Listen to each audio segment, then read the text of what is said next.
Bom dia, boa tarde ou boa noite para você que está assistindo mais um episódio do Relacionando, podcast que entrou na terceira temporada e provavelmente não vai sair mais porque agora vai ser perene. A gente vai ter episódio toda semana e toda semana trazendo pessoas diferentes, com conteúdos diferentes, temas diferentes. Vamos compartilhar conhecimento? Podcast é aquela coisa, né? A gente tem sempre um bate-papo acontecendo, mas desses bate-papos, o que você tira de aprendizagem? Aqui, cada pessoa que senta é uma história, é uma aventura, é uma jornada rumo ao conhecimento. E de jornada e de aventura, eu acho que a pessoa que vai sentar aqui hoje está mais do que calejada. A história dele, como ele mesmo diz, é uma jornada do herói. E sem se achar o herói, etc. Para quem está acostumado com o termo jornada do herói, sabe que é uma história que começa com altos e baixos e vai chegar em algum lugar e com um objetivo definido. A pergunta que eu quero fazer para você hoje aqui, antes mesmo de te apresentar, é o que vale mais? O que é mais gostoso? Um barreado ou um prato de harem com croquettes? Olha, eu não sabia que ia começar tão difícil assim, viu, Felipe? Mas eu, como um bom brasileiro, eu prefiro qualquer coisa que seja do Brasil. Muito bem. Eu gosto da comida daqui. Um cara que saiu do Paraná, do interior do Paraná, recém-formado, saiu de lá e foi parar em Amsterdã. Foi parar como diretor global de uma empresa em Amsterdã. A gente já vai ver isso aqui em tela já já.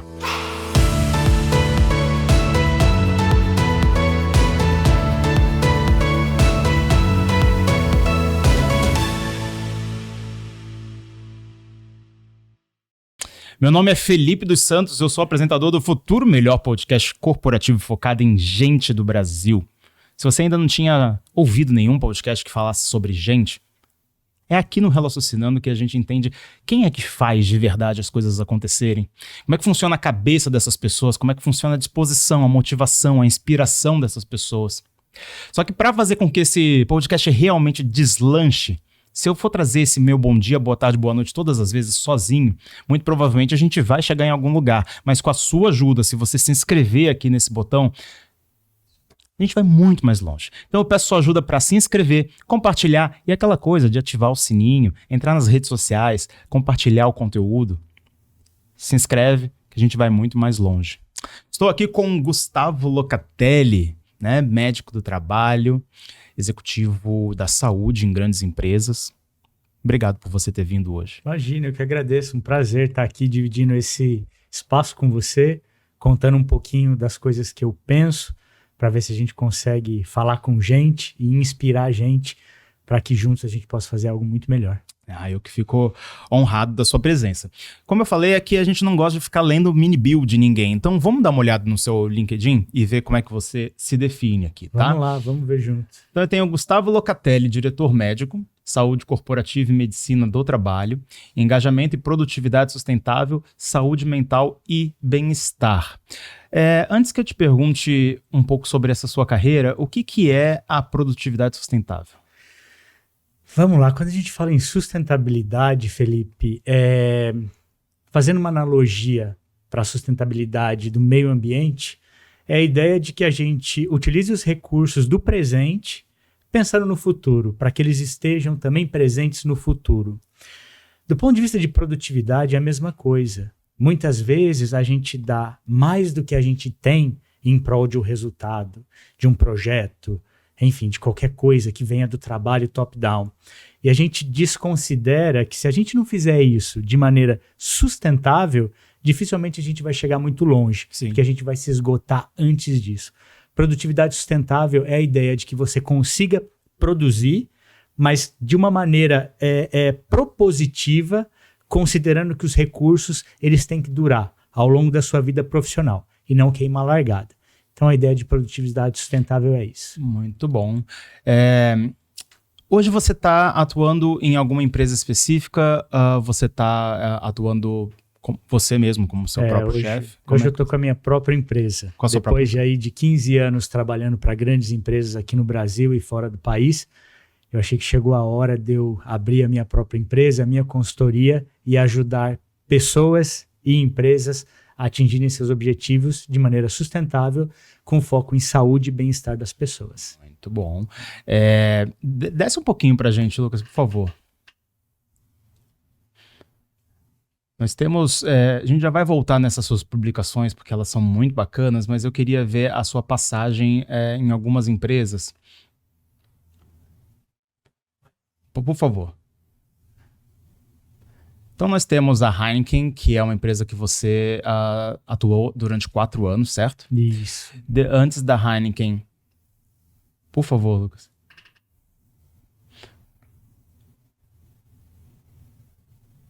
Professor de medicina na Faculdade Santa Marcelina, Santander.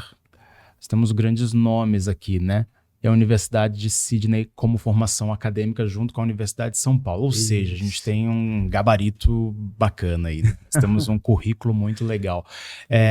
Quando eu estava lendo sobre você, quando conhecendo um pouco mais sobre você, eu entendi que você tem, como eu mesmo apresentei, uma jornada aí que sai de um...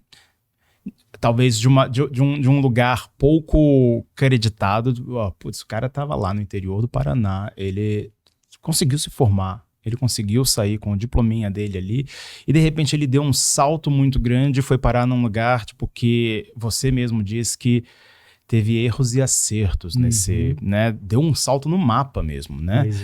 Eu quero entender um pouco como é que foi essa trajetória sua, para a gente poder endereçar o assunto que a gente quer endereçar hoje, que é a saúde mental, que você é um representante dele. Sim, né? sim. Não só porque você é médico do trabalho, mas porque você também é assunto dele. Né? Conta para mim um pouco. Obrigado. Vamos lá. A minha história, na verdade, ela começa antes de mim, né? Começa com os meus pais, uma família de origem muito simples, batalhadores que começaram do nada e construíram aí sua trajetória. E de uma família que sempre focou muito na educação dos filhos. Então eu sou fruto de uma cultura em casa em que muitas vezes não tinha o passeio no final de semana, mas tinha o colégio das crianças, que era a prioridade. Okay. Então isso sempre me motivou a ter um desempenho escolar e depois universitário que justificasse o esforço dos meus pais. E aí, em algum momento da minha vida, eu decidi que eu queria fazer medicina por vocação.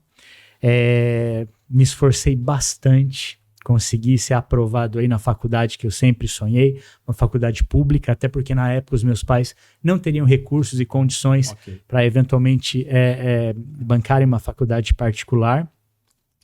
E eu mantive, né, como traço da minha personalidade, um senso de compromisso muito grande com os meus estudos e acabei carregando isso para a minha vida profissional. E acabei chegando muito além daquilo que eu imaginava que um dia eu pudesse chegar. E falo isso de maneira muito transparente, porque se há 20 anos atrás alguém me dissesse que em algum momento eu estaria atuando fora do Brasil, influenciando a vida de milhares de pessoas à frente de uma grande multinacional, certamente eu não acreditaria ou acharia que era sonho demais. E é engraçado que à medida que você vai construindo a sua trajetória, com uma série de acertos e uma série de erros, você vai se dando conta que de fato a jornada é feita pelos passos, né, e não pelo destino. E eu acho que a minha jornada foi feita através de passos, alguns deles muito assertivos, outros, se eu voltasse no tempo, talvez eu faria diferente, mas que de alguma maneira me habilitaram para que hoje eu me tornasse um profissional muito melhor, muito mais qualificado, e pudesse estar aqui falando com você sobre saúde, bem-estar e produtividade sustentável, que é o que eu acredito. Muito bom. E você trouxe agora no finzinho uma coisa que eu queria puxar, até para que quem está assistindo a gente possa entender ainda melhor. Existem 3 termos que habitam mais ou menos o mesmo universo, que é a saúde mental e o bem-estar. Se confundem em alguns momentos, provavelmente algumas pessoas vão olhar e falar assim, não, porque a minha saúde mental, mas e a sua saúde física, né? Porque a minha saúde física, ela não tá bem e tal, mas a pessoa inclui a saúde mental nisso, tipo, achando que ela tá pegando como um combo da saúde. E o bem-estar, que é tão falado pelas empresas, que as pessoas não sabem exatamente aonde fica isso, se saúde mental e bem-estar é a mesma coisa, né? Porque se eu não tô com uma saúde mental boa, talvez eu não esteja com bem-estar. Vamos ajudar as pessoas que estão assistindo aqui a definir um pouco melhor. O que é saúde mental e bem-estar? Vamos lá. Importante dizer que esses termos são termos em construção. Ok. Até porque à medida que o tempo vai passando e a sociedade vai se reorganizando, novas dimensões acabam fazendo parte dessas definições. Certo. Então vamos começar pelo princípio, né? A definição de saúde, ela é da década de 40. Aliás, uma curiosidade, quando a Organização Mundial da Saúde foi formada, a primeira publicação dela, que foi a Constituição da organização, eles definiram o que é saúde. E naquela época, saúde foi definido como um estado de pleno bem-estar físico, mental e social, e não apenas a ausência de doenças ou enfermidades. Olha só, né? Já é desafiadora essa definição. Imagina só na década de 40. Mas era um momento em que se entendia a saúde como anteposição àquilo que era doença. No momento em que se acreditava que, de alguma maneira, se você não tem nenhuma doença, teoricamente você tem boa saúde. E a OMS ela vem dizendo, olha, não é bem assim. Saúde vai muito além do que a ausência de doenças. E já nos anos 40 já. Nos anos 40, 1948 inclusive, né? E traz a expectativa de um estado de bem-estar físico, mental e social. Olha, Felipe, se alguém aqui consegue viver um pleno estado de bem-estar físico, mental e social, você tem que chamar para sentar nessa cadeira aqui, tem que ensinar a gente. Mas eu tendo a acreditar que essa pessoa está um pouco desconectada da realidade, porque é uma definição muito abrangente e quase que utópica, né? As dimensões da nossa vida, a gente até pode ter um pleno estado de bem-estar físico, eventualmente mental, mas social na sociedade que a gente vive, eu acho um pouco complicado. Sim. E por isso que essa definição, ao longo do tempo, ela foi se ajustando. E a própria OMS, na década de 80, a partir da Carta de Ottawa, em que se começou a discutir, além da saúde, o que a gente chama de promoção da saúde, a OMS ela dá alguns passos além. E ela fala que para você atingir esse pleno estado de bem-estar físico, mental e social, você precisa estar inserido num contexto de comunidade. Que saúde se faz em comunidade, que você, enquanto indivíduo, depende de uma construção social na qual você está inserido para que você realmente tenha um bom estado de saúde. E foi um passo além daquilo que trazia antes a perspectiva voltada para o indivíduo. E aí, em 2017, um autor, o Cardes, da Universidade da Califórnia, ele vai além, e ele ainda é mais provocativo, e ele diz que saúde não é só a ausência de doenças, mas que saúde é uma questão experiencial e que você pode ter boa saúde mesmo que você tenha uma doença. Olha só que interessante. Imagina que você tem uma doença crônica qualquer. Hipertensão, por exemplo. Se você trata a sua hipertensão, se você controla os seus níveis pressóricos, quem diz que você não pode ter uma boa saúde? Inclusive, você pode ter uma saúde melhor a de outras pessoas que não têm nenhum diagnóstico posto, mas que não têm hábitos e um estilo de vida saudável e que estão colocando em risco a própria saúde, mesmo que ainda não tenham um diagnóstico. Então, a ideia de saúde ela vai se adequando e se ajustando ao longo do tempo. É provável que daqui 20, 30 anos, novas dimensões entrem como parte dessa definição. Quando a gente fala em saúde mental, essa ideia de saúde mental ela já vem sendo discutida há algumas décadas, mas ela é mais recente do que saúde. Imagino. Em 2001, a OMS se posiciona sobre saúde mental e ela fala que saúde mental é a habilidade que o indivíduo tem para que, a partir das suas próprias habilidades e aptidões, possa lidar com os fatores estressores do dia a dia. E olha só que interessante, ao invés de dizer que ter boa saúde mental é não ter doença mental ou não ter fatores estressores, a OMS diz que você tem boa saúde quando você tem habilidades e competências suficientes para você lidar com os fatores estressores do dia a dia, que não é exclusividade sua, não é exclusividade minha, não é exclusividade de quem nos ouve. Todos nós passamos por uma série de fatores estressores no nosso dia a dia, ao longo da nossa vida. Se você sabe lidar com isso, você tem boa saúde mental. Só que eles vão além. Ele fala que ter boa saúde mental é você trabalhar produtivamente. E mais um conceito, é você contribuir positivamente para a sociedade. Ixi, Gerando senso de se pertencimento. metade das pessoas soubessem disso, né? Pois é. É desafiador, mas faz todo sentido. Dificilmente você consegue ter boa saúde mental se você está vivendo dentro de uma bolha e você não tem interações pessoais produtivas. Dificilmente você tem boa saúde mental se você não vê propósito naquilo que você faz. Assim como você não consegue dissociar o indivíduo da comunidade que ele está inserido. Nós, brasileiros, o conceito de saúde mental para nós não necessariamente é o mesmo de uma comunidade que vive em outro contexto, numa outra realidade ou num outro momento. Então, essas dimensões, elas perpassam as definições. E aí, por fim, bem-estar, as definições são as mais variáveis possíveis. Existe a da OMS, mas existem tantas outras, como da OCDE, quanto da Gallup, quanto do CDC americano. Cada uma traz algumas dimensões que amplificam a ideia de bem-estar. Uma que eu gosto muito, que é a da Gallup, que ela fala que bem-estar é a ideia de que você gosta da sua vida, que a sua vida faz sentido para você. Sim. E que você contribui positivamente para a comunidade em que você está inscrito. A OCDE fala que bem-estar é você ter recursos materiais para suprir as necessidades básicas de qualquer indivíduo. Tá. Então, a definição de bem-estar ela é um grande guarda-chuva multidimensional que engloba saúde física, engloba saúde mental e várias outras dimensões da sua vida, enquanto indivíduo e quanto parte da sua comunidade. Então, de um lado, você tem uma definição de bem-estar de uma forma um pouco mais emocional e de contribuição. Do outro lado, você está focado mais na pirâmide das necessidades essenciais. Perfeito. Né? Isso. Eu sempre achei que bem-estar fosse uma coisa presente. Como vários pensadores, inclusive Cortella já falou de felicidade, que felicidade você não você está feliz. Então é uma constante busca por estar feliz. Né? Hoje você está, amanhã de manhã você acorda, descobre uma coisa chata, talvez te deixa mais triste, você não está feliz aquele dia.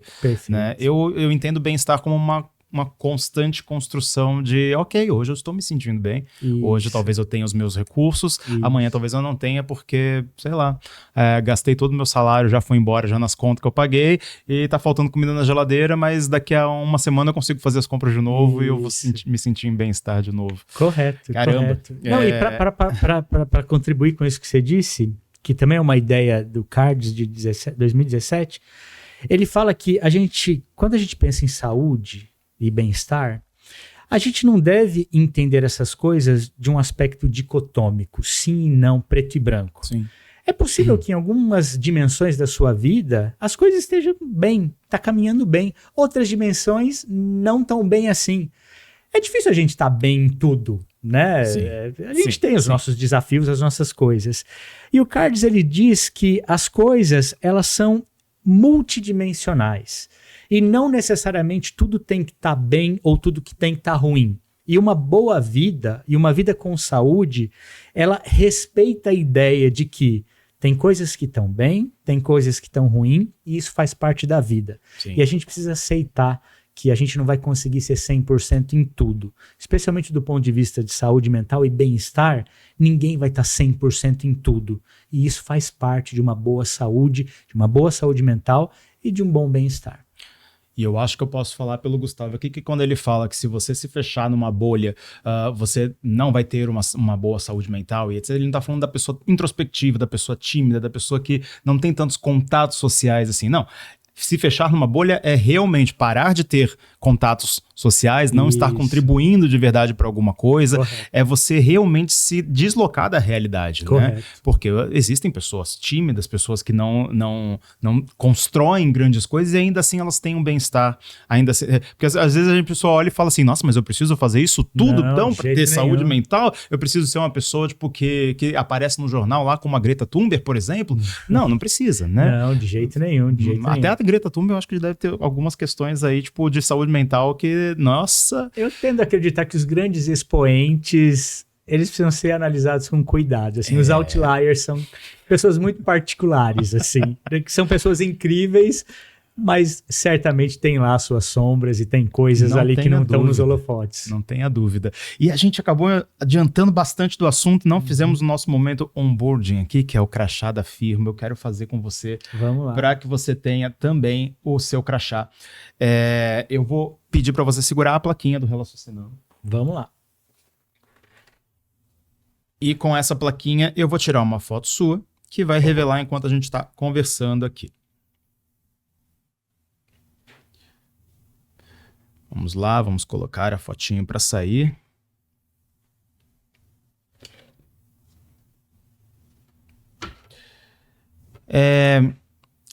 Uma coisa que a gente está conversando muito aqui é justamente sobre a definição de saúde mental e de bem-estar.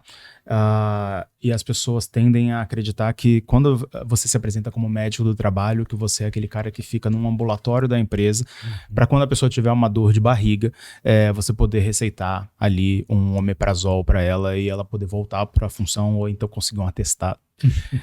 Essa definição está caindo cada vez mais porque as pessoas estão entendendo que o médico do trabalho ele participa não só do sintoma, mas do planejamento da vida daquelas pessoas dentro da organização, dentro da realidade corporativa, né? Perfeito. Você, com a sua experiência de médico do trabalho, enquanto médico do trabalho, porque eu sei que você já desempenhou vários papéis, como que você conseguia contribuir para que as empresas olhassem antes para os colaboradores, antes que tivessem qualquer tipo de problema, para que existisse realmente ali um trabalho sendo feito? É muito boa a sua pergunta, Felipe, porque eu acho que a gente vive um paradigma hoje em dia de que as carreiras elas têm tomado caminhos e proporções que certamente há 10 anos atrás ninguém imaginaria, né? Quando você se apresenta como médico, as pessoas têm a expectativa de que você está ou dentro de um hospital ou dentro de um consultório. Mas existem assim, infinitas possibilidades de atuação dentro da medicina e dentro da área da saúde. E eu sempre fui muito curioso para entender esses bastidores da saúde. Como é que a gente gera valor, não apenas na linha de frente, mas pensando estrategicamente para o setor de saúde avançar. E quando eu decidi fazer medicina do trabalho, a minha ideia sempre foi contribuir para que, de alguma maneira, as empresas pudessem desenvolver políticas e estratégias que beneficiassem o coletivo.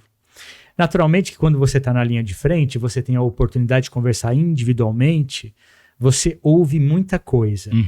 E eu acho que um dos privilégios da medicina é que ali dentro do consultório, independente do seu cargo, independente da sua posição, as pessoas têm uma relação muito horizontal. Você tem a chance de acessar coisas que ali no dia a dia corporativo, um dia a dia hierárquico, dificilmente você acessa determinadas pessoas ou determinados níveis. Certo. Você como médico ali, você conversa desde do trainee que acabou de entrar na empresa ao CEO que está precisando de suporte em algum tema. E foi a partir dessa experiência de ouvir muito que eu fui despertado muito precocemente para a ideia de que ali individualmente eu conseguiria avançar muito pouco. Eu conseguiria ajudar pontualmente quem me procurava, seja para prescrever alguma coisa ou para fazer um diagnóstico, mas eu entendia que eu precisava antecipar muito daquilo que eu estava vendo.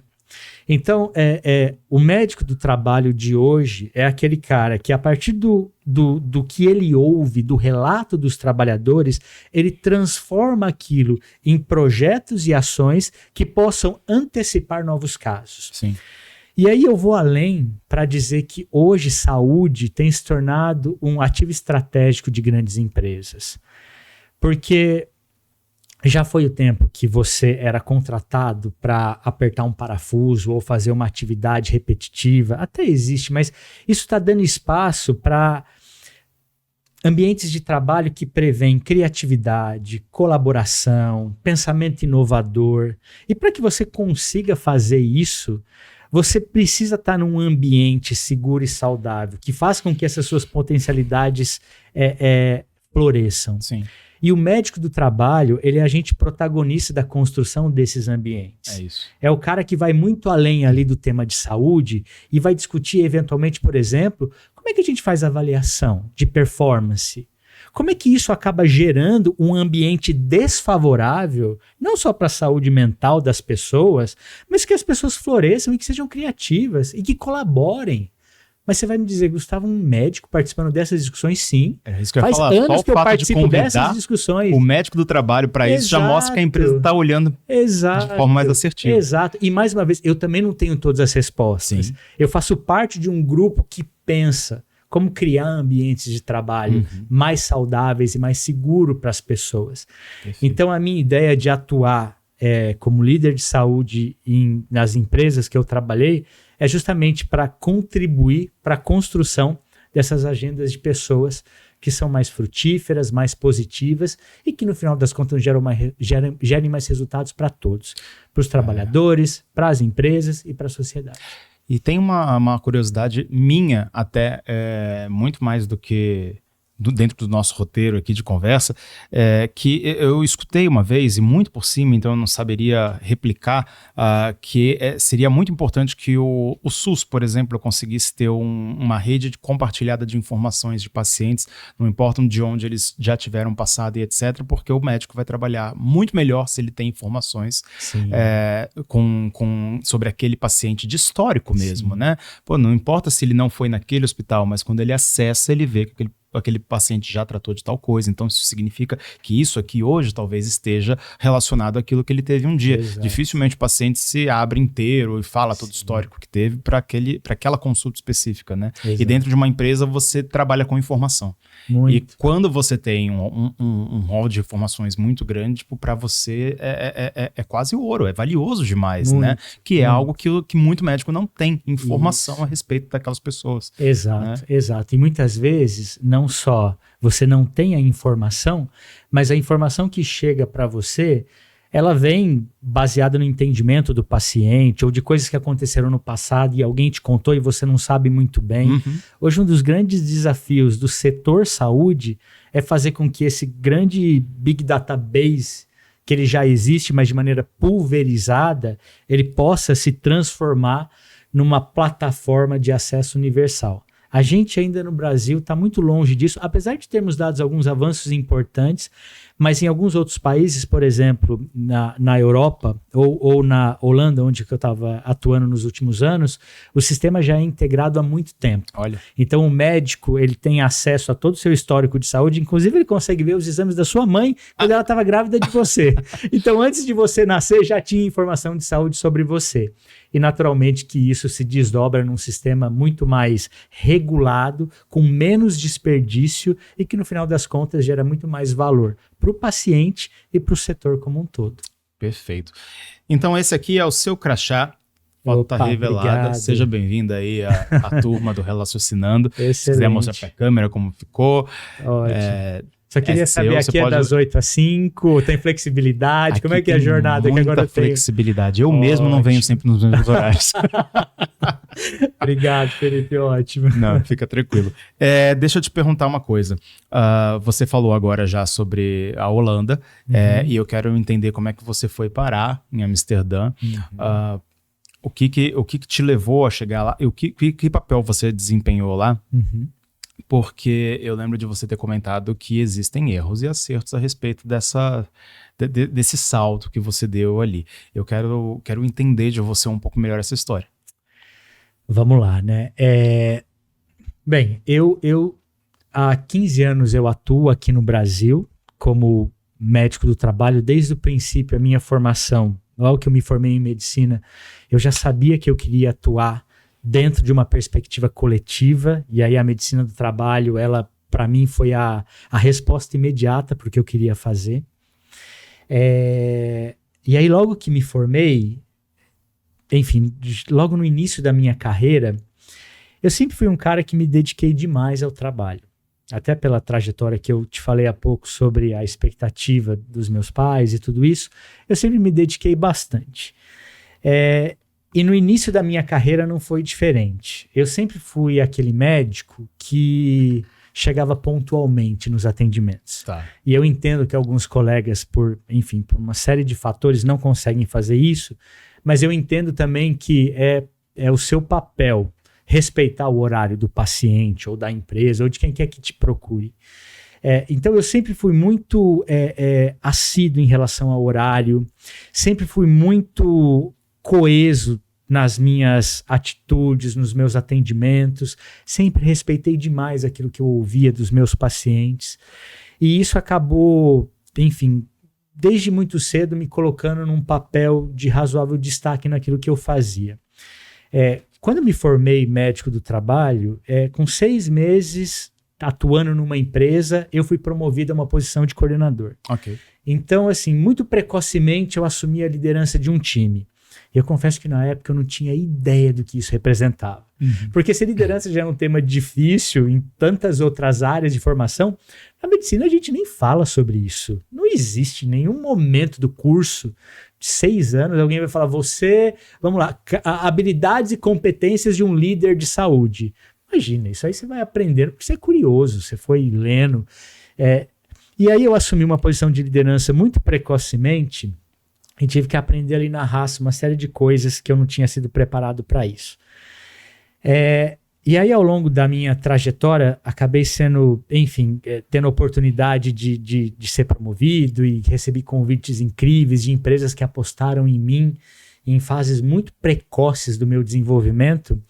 Eu me lembro que com 2 anos numa posição de coordenação, eu apliquei para uma vaga também de coordenação numa grande multinacional aqui no Brasil, segmento financeiro.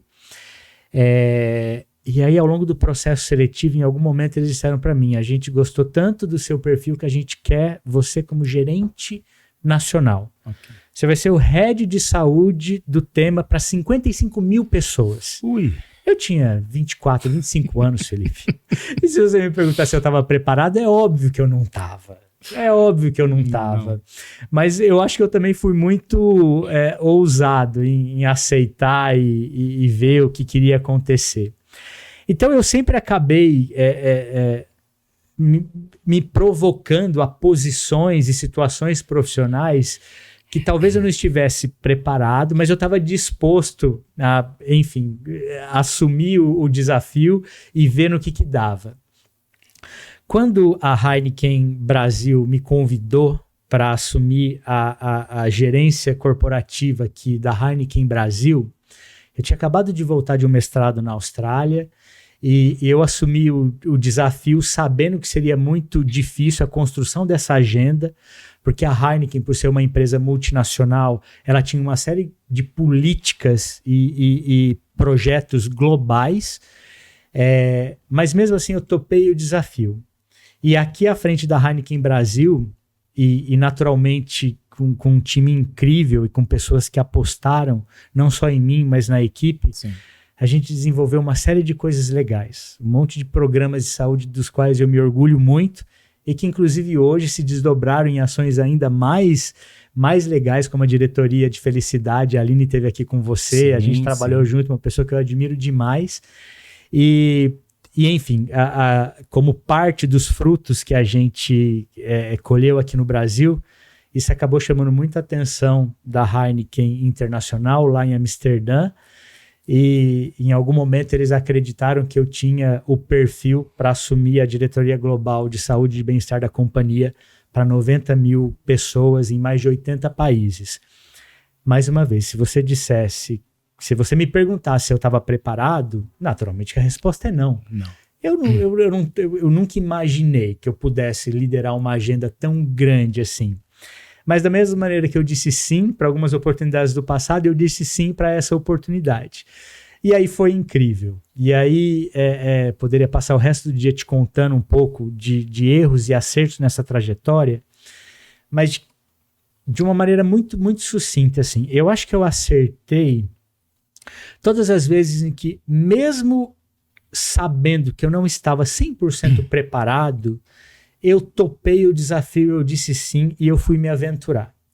E aí, o conhecimento, ele é uma jornada, ele é uma construção. E a gente conhece, vai aprendendo e vai conhecendo no dia a dia, na prática.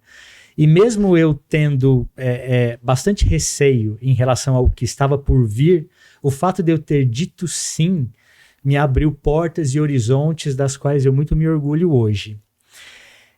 Em relação aos meus erros, também são muitos aí. Posso te contar bastante coisa que aconteceu, mas eu acho que um deles, e talvez seja o que me levou a tomar algumas decisões importantes na minha vida, é que como eu sempre fui muito apaixonado pelo trabalho e eu fui treinado a colocar muita energia no meu trabalho, eu acabei deixando em segundo plano algumas outras coisas e algumas outras dimensões muito importantes na minha vida. E chegou um momento que eu entendi que sim, do ponto de vista profissional, eu tinha construído uma trajetória da qual eu me orgulho muito, mas algumas dimensões eu tinha dado menos atenção e menos importância. Então, eu acho que talvez o meu erro tenha sido não conseguir encontrar um equilíbrio em relação a essas outras dimensões, mas eu sou um cara em recuperação hoje em dia. E hoje o meu propósito é, sim, trabalhar, continuar no meu caminho profissional, mas de maneira equilibrada e balanceada com outras dimensões que são importantes na minha vida. Legal. Você é de café? Eu sou de Vamos café. tomar um cafezinho, vamos, então? Claro. Enquanto a gente segue conversando. Vamos lá. Vou colocar um pouquinho aqui para você e um pouquinho aqui para mim, porque faz muito pouco tempo que eu acordei e também preciso de um. É sempre bem-vindo, né? Na minha vida, na verdade, a porta tá aberta para ele. Não é sempre bem-vindo, não. É a porta que tá aberta, escancarada mesmo pro café. Boa, boa. Legal, aí você falou das questões que ficaram um pouco desamparadas. E no início dessa conversa a gente estava falando que você mesmo é personagem de uma história na qual hoje você trabalha muito para algumas pessoas entenderem que pode ser prevenido. E que talvez tenha levado você aí a olhar e falar, preciso parar, refletir e talvez recomeçar. Inclusive tem publicação sua nas suas redes que falam sobre isso, né? A importância que foi você ter tomado a decisão de, deixa eu parar um pouquinho, deixa eu pensar a respeito disso tudo, e aí eu vou entender novos começos para mim, que não invalida nada do que você fez até ali, porque a gente às vezes acha que porque a gente precisou recomeçar significa que tudo que a gente fez lá atrás não deu certo. Não, pelo contrário, deu. Né? Claro. Eu até já trouxe isso aqui, a gente brinca muito e fala assim, não, porque eu fiquei 6 anos num relacionamento que não deu certo. Deu, sim. Durante 6 anos deu certo. Sim. E aí, a partir dali precisou ser repensado e recomeçado. Como é que foi essa sua história? E eu queria emendar isso na importância desse tipo de ação, desse tipo de puxada de freio, que às vezes as pessoas se recusam a dar porque acham que isso tem sinônimo de fracasso. Né? Se essas pessoas virem que eu tô mudando de área, que eu não tô mais fazendo aquilo que eu sempre disse que gostava muito de fazer, nossa, eu vou sair de fracassado nisso, né? Sim. Conta um pouco pra mim, por favor. Esses dias eu tava vendo eu gosto muito de podcasts também. Que bom! E esses dias eu tava ouvindo e a pessoa que tava falando lá, ela deu um exemplo que eu achei fantástico, assim, que a gente entende que a cada X tempo é preciso atualizar a versão do nosso celular. Porque o celular, ele te conta, fala, olha, uma nova versão surgiu, você precisa baixar aqui e atualizar. É verdade. E a gente vai lá e atualiza. E a gente esquece que nós também precisamos atualizar as nossas versões ao longo do tempo.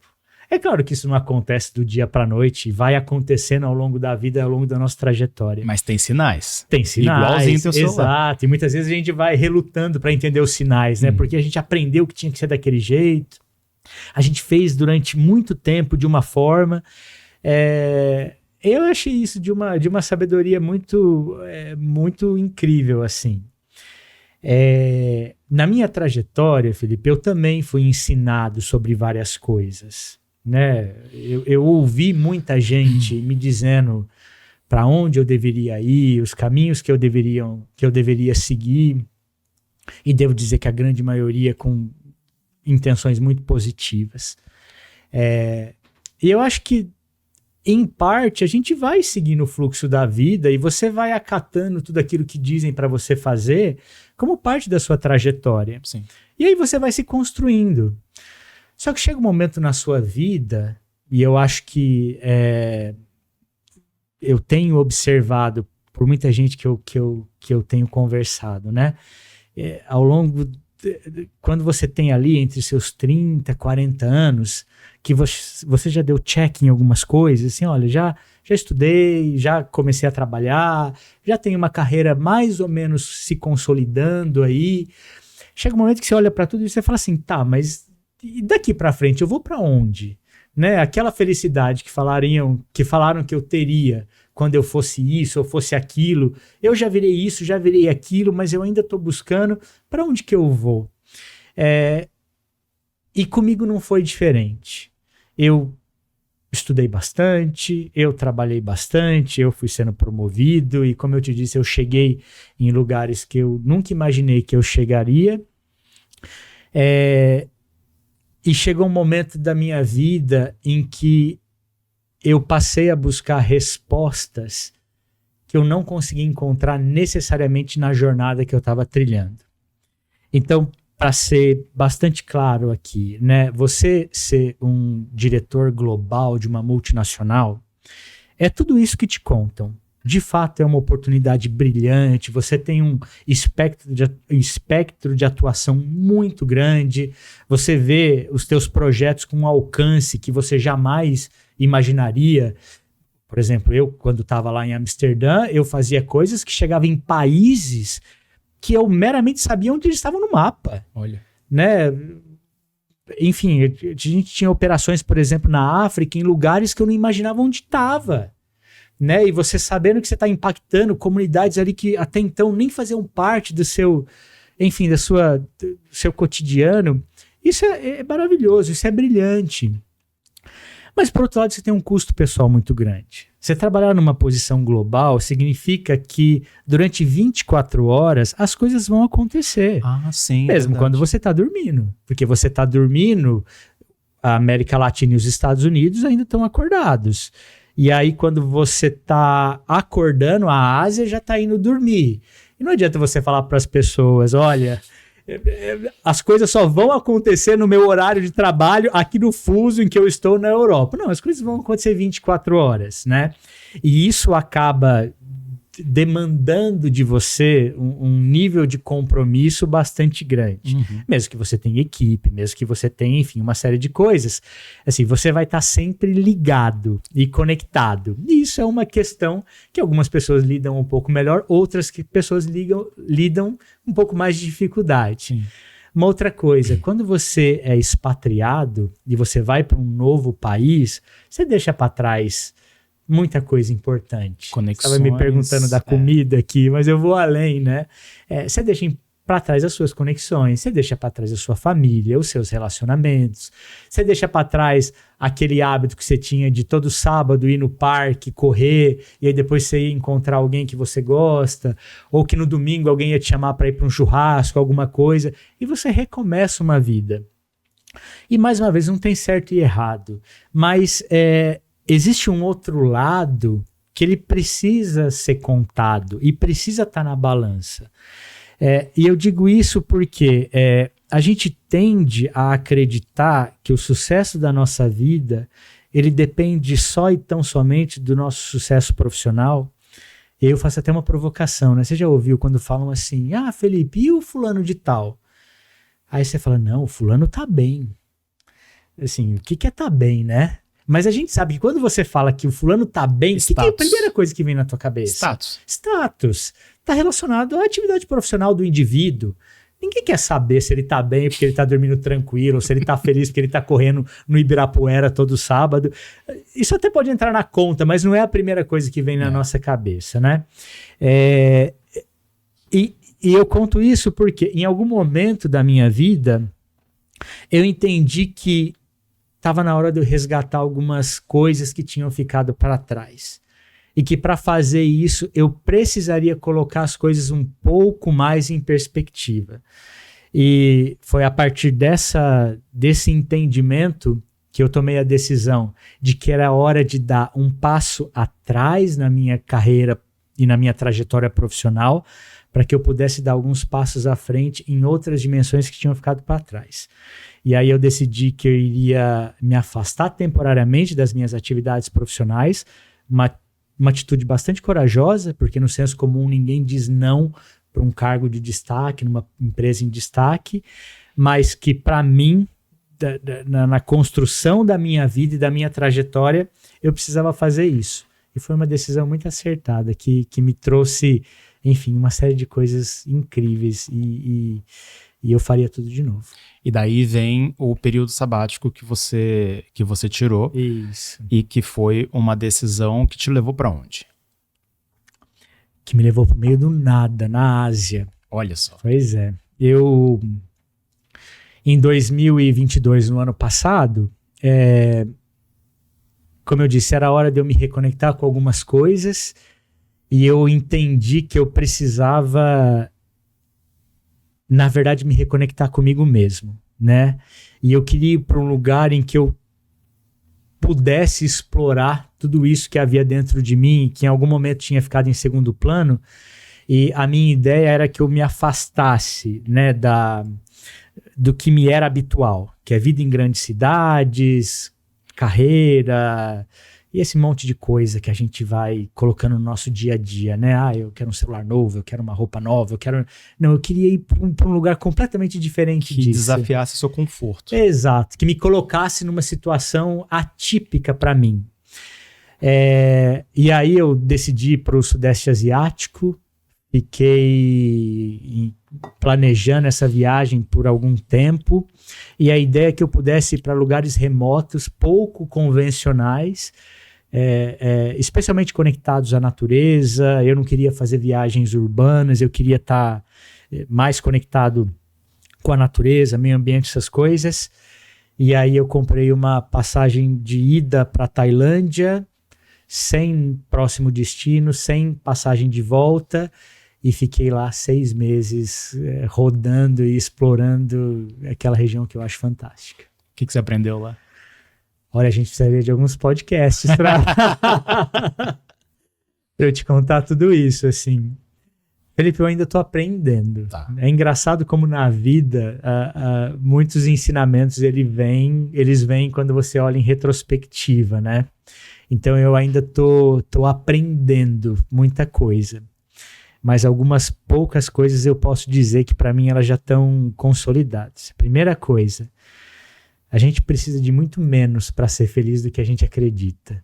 A gente vive uma falácia, né, do consumo, de que a minha felicidade ela acontece quando eu comprar isso, ou quando eu chegar naquele lugar, ou quando eu for promovido. Na verdade, isso tudo, na grande maioria das vezes, não acontece.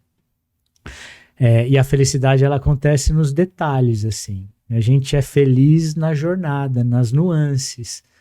E isso para mim ficou muito claro lá. Quando você está apartado de tudo isso, você começa a voltar os seus olhos e voltar a sentir prazer em coisas muito simples da vida, que a gente vai perdendo aqui na nossa rotina. Então esse foi um dos grandes ensinamentos. Segunda coisa, e eu acho que isso é um pouco disruptivo, assim, e eu tô incorporando isso, eu tô entendendo. Uma vida boa, ela também prevê que você vai passar por algum grau de desafio, algum grau de estresse, que os dias de sol eles só são legais porque teve os dias de chuva. E eu digo isso porque teve um momento muito marcante nessa minha viagem. Assim, cara, aquelas praias paradisíacas que a gente vê, eu vi várias delas. Assim. O dia que você for para as Filipinas e você se aventurar a pegar um barquinho lá, um cara local que ele vai te levando para lugares e que não chegou Starbucks e não chegou nenhuma empresa e é só você no meio de uma cabana e você vê aquele negócio assim que você fala, meu Deus do céu. Assim, Eu até brinco com os meus amigos, eu falo, deixa para ir para as Filipinas no final da sua vida, porque o dia que você for para lá, o seu patamar de paraíso ele vai mudar. Mas eu lembro que chegou um momento que assim, eu tinha passado por tantos lugares paradisíacos que eu não conseguia mais absorver. Eu chegava e eu não conseguia ter mais a satisfação, a felicidade. E isso já é conhecido, é a adaptação hedônica, né? Você acaba se adaptando a um novo patamar. É por isso que você compra um carro novo e nos primeiros dias, ou vá lá nas primeiras semanas, você sente um grande prazer, porque você entra no carro novo, você sente aquele cheiro de carro novo, puta, olha que legal, a direção é mais confortável, o carro é mais estável, blá, blá, blá. Só que passa um tempo e isso passa. E aí você tá mais preocupado com o trânsito, que você tá atrasado, e você nem lembra mais do carro novo. Isso acontece também quando você para de trabalhar e você se dá a oportunidade de não fazer nada. No meio do paraíso, chega uma hora que você se acostuma com o paraíso também. E é uma loucura, porque você fala, meu Deus, eu imaginei que se um dia eu tivesse afastado todos os fatores estressores e pudesse assim, acordar a hora que eu quero, num lugar lindo, maravilhoso, e eu posso ir pra praia, e eu posso tomar sol, e eu posso fazer isso tudo, eu vou atingir um estado de felicidade extrema. Isso não vai acontecer. E para mim, nesse dia, eu me lembro, olha que loucura, que me deu saudade da minha rotina de trabalho. Olha. De estar próximo das pessoas que eu gostava ali no trabalho, de ser desafiado, de alguém me mandar um e-mail desafiador, eu falava, nossa, não sei se eu vou conseguir fazer isso. E até das coisas pequenas, né? Tomar um cafezinho, exato, uma copa, uma fofoca ali. Exato. E assim, o trabalho, ele é parte de uma vida plena. Nós somos seres sociáveis e a ideia de que a gente está produzindo algo para a nossa sociedade, gerando valor, faz parte da construção de uma vida saudável. Então, para mim, um dos grandes ensinamentos é essa ideia de que uma vida boa, uma vida produtiva, é uma vida que tem trabalho também, que tem desafio. Só não pode ser muito isso ou muito aquilo. A gente precisa colocar tudo isso em perspectiva e em equilíbrio. Então, são duas coisas que, para mim, ficaram sedimentadas dessa viagem. Mas eu ainda tô digerindo. Tem algumas outras coisas que estão aparecendo com o tempo também. Bacana. Eu brinco que eu acredito em absolutamente tudo e eu não gosto de desacreditar de nada. E eu, uma vez, me aventurei a ir a uma cartomante e a cartomante virou para mim e falou que nós somos... nós viemos a esse mundo a trabalho. Só que não há trabalho do tipo 8 às 6 e ali bastante e-mail na cabeça, bastante reunião, não.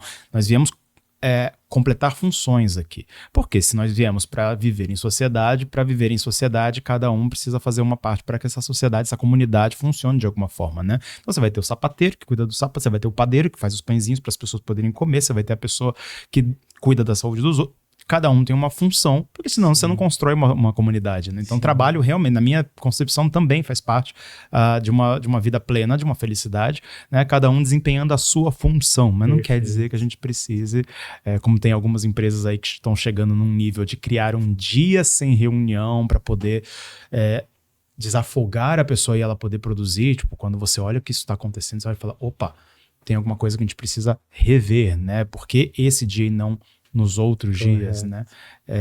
Realmente. Eu acho que esse papo aqui, se a gente for seguir, a gente fica 2 horas, 3 horas, e infelizmente nós estamos chegando ao final do nosso episódio. E é o que eu tô falando. Quando o tema é muito humano, ele vai me empolgando e eu vou indo junto com você, e eu acho que tem muita coisa aí que a gente poderia abordar. Mas eu vou fazer a pergunta que eu faço para todo mundo no final dos episódios, que é, raciocinando, ela é a fusão de 2 palavras, que é raciocinar o relacionamento, né? Então, é como a gente vai entender, como a gente pode lidar uns com os outros, como a gente pode fazer com que as pessoas de verdade sejam protagonistas dessas histórias corporativas que a gente traz aqui. E eu queria entender de você, dentro do seu universo, o que você entende como relaciocinar? É muito interessante. Eu tinha ficado curioso em relação ao nome do podcast. Eu já tinha imaginado, mas te ouvindo falar fica ainda mais instigante. Para mim, os relacionamentos são a base fundamental de nós enquanto indivíduos, enquanto sociedade. Nós somos seres relacionais. E isso não sou eu que estou dizendo, a ciência diz isso, né? Até do ponto de vista de saúde mental, é fator de proteção para que você tenha uma boa saúde mental, que você tenha bons níveis de relacionamento com a sua comunidade. E eu acho que a ideia de que você possa traduzir bons relacionamentos em projetos, em ações que façam sentido para você, mas também para as pessoas que estão ao seu redor e para a sua comunidade, eu acho que é o que gera propósito na vida. Eu estava conversando com um colega esses dias que ele estava dizendo, né, que existem uma série de empresas em que elas tentam gerar propósito, mas que dificilmente conseguem conexão com as pessoas, porque elas estão indo para um lugar e as pessoas estão indo para outro lugar. Acho que quando você consegue conciliar o seu propósito com o propósito daquilo que você faz no seu trabalho, você atingiu um estado que ele é muito positivo, ele é muito bom. E se as suas ideias, os seus projetos, os seus raciocínios, eles estão intimamente relacionados com a sua comunidade, com aquilo que agrega valor no ecossistema que você está inscrito, cara, você é um cara de muita sorte. E eu acho que no final das contas é para esse lugar que a gente está caminhando. Fazer coisas que fazem sentido para nós, enquanto indivíduos, mas também para a nossa sociedade. Eu acho que você acabou de dar uma nova definição para trabalhe com o que você ama e você será feliz, né? Porque as pessoas entendem essa frase de uma forma muito superficial, né? Sim. Eu gosto de tirar foto, então se eu trabalhar com tirar foto, eu vou ser muito feliz. Mas acho que não é tão não é tão raso assim, né? Não. Gustavo, essa é a sua câmera. Eu gostaria que você desse 2 recados nela. O primeiro, o segundo, na verdade, vai ser para a gente falar a respeito das suas redes, onde as pessoas te encontram, etc. Mas o primeiro, eu queria que você dissesse para a nossa audiência, para a galera que está assistindo aqui, em que momento da vida uma pessoa pode se dar ao luxo de parar, refletir e talvez recomeçar? O trainee, de repente, que começou a trabalhar na empresa, talvez tenha essa possibilidade de repensar um caminho. Só quando uma pessoa chega num CEO ali, quando ela já atingiu bastante coisa, que agora ela olha e fala, para onde eu vou? O que você falaria para essas pessoas que talvez precisassem sim colocar esse tipo de reflexão no dia delas? Eu acho que esse é o tipo de reflexão que a gente tem que ter todos os dias. A gente vai se atualizando todos os dias. Diferente da versão do celular que vem em blocos, eu acho que todo dia é uma oportunidade da gente repensar e se reprogramar. E eu digo isso, Felipe, às vezes a gente pensa que se reprogramar ou se atualizar é tomar decisões muito desafiadoras ou repactuar grandes temas na nossa vida. Mas eu acho que a vida ela vai se construindo e ela é mais simples que isso. A ideia de que todo dia eu tenho a chance de reavaliar em retrospectiva se aquilo que eu estou fazendo ainda dialoga com a versão que está se construindo dentro de mim, eu acho que isso é um grande presente. E todo mundo deveria fazer isso. Se ao fazer isso, você começar a perceber que você está muito distante daquilo que você é por essência, que você acabou indo por caminhos e trajetórias que estão muito distantes daquilo que você acredita ser por essência, talvez seja a hora de parar e repactuar a sua trajetória. Eu sei que não é simples, eu sei que no dia a dia, enfim, a gente faz muita coisa não porque a gente quer, mas porque a gente precisa. Mas se você tem a chance de repactuar e se programar para isso, eu acho que o resultado é muito positivo. Assim a gente vai caminhando e se atualizando ao longo da vida, sem precisar esperar o celular travar ou pifar para você levar para alguém consertar. Então eu acho que é por aí. Muito bom. Onde que as pessoas te encontram? Como que elas podem se conectar a você? As suas palestras, elas são mais corporativas ou tem formas de acessá-las? Sim, Fala um sim. pouco pro pessoal. Pois é, como eu disse, depois de 15 anos aí atuando à frente de grandes empresas, eu achei que era a hora de eu traduzir isso tudo que eu aprendi com mais gente, com mais pessoas. Então, hoje eu tenho a minha consultoria, eu sou professor, eu sou palestrante, me aventuro aí a escrever e participar de projetos em saúde, bem-estar, saúde mental, engajamento, produtividade sustentável.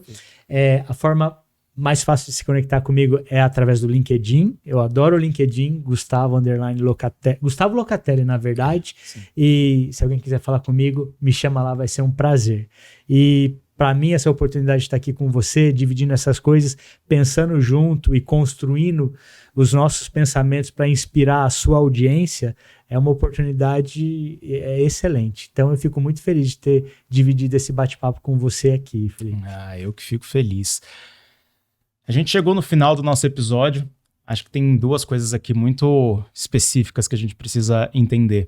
Não existe um momento diferente para parar, pensar e talvez recomeçar. Se você está no início da sua carreira e você se sente inseguro com aquilo que você escolheu, não fica preocupado que alguém vai virar e falar assim, você não sabe o que quer, tá cada hora num lugar diferente. São as experiências de cada vez num lugar diferente que talvez façam você se conectar com aquilo, como o Gustavo falou, que você nem esperava que fosse acontecer daqui a 5, 10 anos com você. Se alguém falasse também para mim que depois de 20 anos de carreira eu teria um podcast sentado entrevistando pessoas, eu ia falar, gente, desculpa, mas eu sou designer gráfico, não é meu perfil entrevistar pessoas, eu tô sentado aqui entrevistando. São os passos que vão levando a gente. Se você é um CEO, um diretor de uma empresa que olhou e falou, cara, mas olha tudo que eu já construí, como é que eu viro para as pessoas e falo que eu dei as costas a isso tudo e tô tentando uma coisa nova? Você não deu as costas para isso tudo, não é um fracassado. Tudo que você construiu aqui provavelmente te abriu porta para coisas novas. E você pode pegar isso e mostrar para as pessoas dessa forma. Talvez você inspire outras pessoas. Então, propósito, como a Branca Barão mesmo veio aqui e falou pra gente, propósito é você entender para onde você está indo.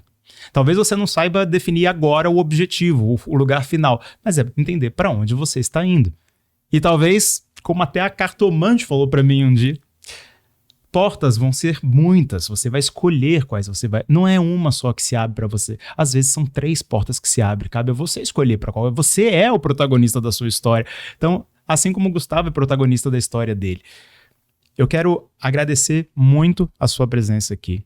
Foi um papo maravilhoso. Eu gosto muito quando o papo vai para um caminho totalmente humano. Espero ver você mais outras vezes, talvez. E eu costumo perguntar para as pessoas se você gostou de participar e se você gostaria de ver outra pessoa sentada aqui nessa cadeira e quem. Bem, sim, mais uma vez eu agradeço, incrível estar aqui conversando com você, de repente inspirando outras pessoas. Eu gosto muito de falar de gente, como é o propósito do podcast de vocês, então para mim foi realmente um prazer estar aqui com você. Poxa, tem tanta gente que eu admiro, que eu queria ver sentado aqui, acho que eu seria injusto se eu falasse um nome só. Eu conheci muita gente legal ao longo da minha trajetória. Mas eu tenho particular admiração por pessoas que trabalham para gerar propósito e valores nas organizações. Pessoas que têm projetos que não necessariamente vão gerar resultados financeiros, mas que no final das contas vão construir um ambiente de trabalho melhor e uma sociedade melhor. Uma pessoa que eu admiro muito, que acabou virando uma grande amiga, é a Raquel Zaghi. Hoje ela é vice-presidente de pessoas da Heineken. Okay. Foi alguém que me inspirou demais, que, enfim, é uma pessoa que eu ficaria muito feliz de ouvi-la e vendo, dividindo tudo que ela sabe aqui com você. Perfeito, e vamos trocando figurinha a respeito disso. Boa. As redes sociais do Relaciocinando são @Relaciocinando Podcast no Instagram, Relaciocinando Podcast no YouTube e também no Spotify. Se o YouTube falar para você, tem certeza que você não está procurando Relacionando? Você fala para ele, não, o que eu estou procurando é Relaciocinando Podcast. Aos pouquinhos a gente vai fazendo o YouTube entender que a gente existe e que a gente é muito relevante, muito foda. Obrigado. A você também que participou desse episódio e eu vejo vocês no próximo.